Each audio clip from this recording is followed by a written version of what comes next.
नमस्कार। एक सवाल है। सोचिए, एक गाड़ी किसी को टक्कर मारती है। कभी इसे एक हादसा कहा जाता है तो कभी एक बहुत बड़ा जुर्म। ऐसा क्यों? फर्क क्या है? इसका जवाब हमें मिलता है भारत के नए क्रिमिनल लॉ, भारतीय न्याय संहिता 2023 में। तो आज हम अपराध और न्याय की इसी पहेली को सुलझाने की कोशिश करेंगे। तो सवाल ये उठता है कि आखिर कोई भी काम, कोई भी एक्ट एक क्राइम बनता कब है। देखिए, इसका जवाब कानून की बिल्कुल बुनियाद में छिपा है। हर क्राइम के पीछे बस दो चीजों का एक बड़ा ही सिंपल सा फॉर्मूला होता है। अगर एक भी चीज गायब हो तो क्राइम हुआ ही नहीं। चलिए इस फॉर्मूले को समझते हैं। तो देखिए, हर अपराध असल में दो पिलर्स, दो स्तंभों पर टिका होता है। एक है फिजिकल काम और दूसरा है मेंटल स्टेट। अगर इन दोनों में से एक भी पिलर मौजूद नहीं है तो कानून की नज़र में कोई अपराध है ही नहीं। तो आखिर ये दो स्तंभ हैं क्या? ये है वो फॉर्मूला, क्रिमिनल लॉ का सबसे बेसिक समीकरण। Crime is equal to a wrongful act, जिसे हम कहते हैं actus reus, plus a guilty mind, जिसे कहते हैं मेंस रिया। मतलब सिर्फ कुछ कर देना ही किसी को अपराधी बनाने के लिए काफी नहीं है। तो चलिए इन दोनों हिस्सों को थोड़ा और गहराई से समझते हैं। एक्टिस रियस वो है जो असल में किया गया, मतलब बाहरी फिजिकल काम, जैसे किसी को धक्का देना। और मेंस रिया, ये सब दिमाग के अंदर की कहानी है। ये वो दोषी मन है, उस काम के पीछे का इरादा। एक सिंपल सा एग्जाम्पल लेते हैं। मान लीजिए, एक ड्राइवर से गलती से एक पैदल चलने वाले को टक्कर लग जाती है। अब यहाँ एक्टिस रियस तो हुआ है, मतलब टक्कर मारने का काम तो हुआ, लेकिन मेंस रिया यानी मारने का इरादा वो तो था ही नहीं। इसीलिए कानून इसे एक दुखद हादसा मानता है, हत्या नहीं। लेकिन अब इसी कहानी को थोड़ा सा बदल देते हैं। अगर वही ड्राइवर जानबूझकर किसी को मारने के इरादे से टक्कर मारता है तो अचानक हमारे पास दोनों चीजें आ जाती हैं, एक्टिस रियस भी और मेंस रिया भी। और बस इसी पल एक हादसा, एक मर्डर बन जाता है। ये जो पूरा कॉन्सेप्ट है ना, ये एक बहुत पुरानी और मशहूर लैटिन कहावत में छिपा है, एक्टिस नॉन फैसिट रेयम निसी मेंस सिट रिया। इसका सीधा सा मतलब है, कोई काम किसी को तब तक गुनहगार नहीं बनाता जब तक कि उसका मन भी गुनहगार ना हो। ये एक लाइन सदियों से मॉडर्न क्रिमिनल लॉ की नींव रही है। तो ठीक है, एक अकेले इंसान के लिए इरादा बहुत जरूरी है, पर तब क्या होता है जब दो या दो से ज्यादा दिमाग एक साथ मिलकर कोई गलत इरादा बनाते हैं। यहीं पर कानून आपराधिक षड्यंत्र यानी क्रिमिनल कॉन्स्पिरेसी के कॉन्सेप्ट को सामने लाता है। भारतीय न्याय संहिता का सेक्शन 61 इसी बारे में है। और मजे की बात यह है कि यहाँ पर क्राइम असल काम करने में नहीं है, बल्कि सिर्फ उस काम को करने के लिए राजी होने में है। मतलब अगर दो लोग सिर्फ एक बैंक लूटने का प्लान बनाते हैं तो वो बैंक में कदम रखे बिना ही कानून तोड़ चुके होते हैं। हाँ, एक बात और, षड्यंत्र और दुष्प्रेरण यानी किसी को उकसाने में फर्क है। षड्यंत्र के लिए कम से कम दो लोगों का एग्रीमेंट चाहिए और ये अपने आप में एक जुर्म है। वहीं दुष्प्रेरण एक अकेला आदमी भी कर सकता है, जैसे किसी को चोरी करने के लिए भड़काना। लेकिन दुष्प्रेरण का अपराध तभी पूरा माना जाता है जब असल में चोरी हो भी जाए।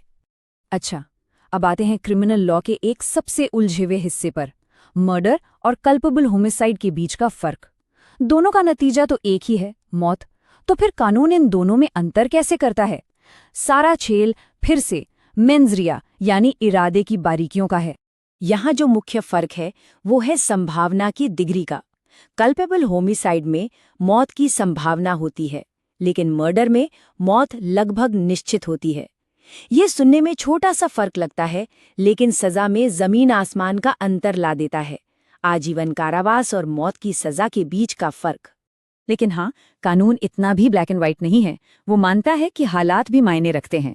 कुछ सिचुएशंस में, जैसे कि अचानक और तीव्र गुस्से में या सेल्फ डिफेंस में हद पार कर जाने पर, जो काम वरना मर्डर होता उसे कम गंभीर अपराध माना जा सकता है। ये अपवाद कानून के मानवीय पहलू को दिखाते हैं। अब एक ऐसे क्राइम की बात करते हैं जिसको लेकर बहुत गलतफहमी है, हमला यानी असॉल्ट। क्या आपको पता है कि किसी पर असॉल्ट करने के लिए उसे छूना तक जरूरी नहीं है? तो सीधा सा फर्क ये है, असॉल्ट है ताकत के इस्तेमाल का डर। मतलब किसी के मन में ये डर पैदा करना कि आप उसे चोट पहुंचाने वाले हैं, जैसे किसी को मारने के लिए मुक्का दिखाना। दूसरी तरफ क्रिमिनल फोर्स है असल में ताकत का इस्तेमाल, जैसे सच में किसी को मारना। एक डर का जुर्म है तो दूसरा हकीकत का। ठीक है, थ्योरी तो बहुत हो गई।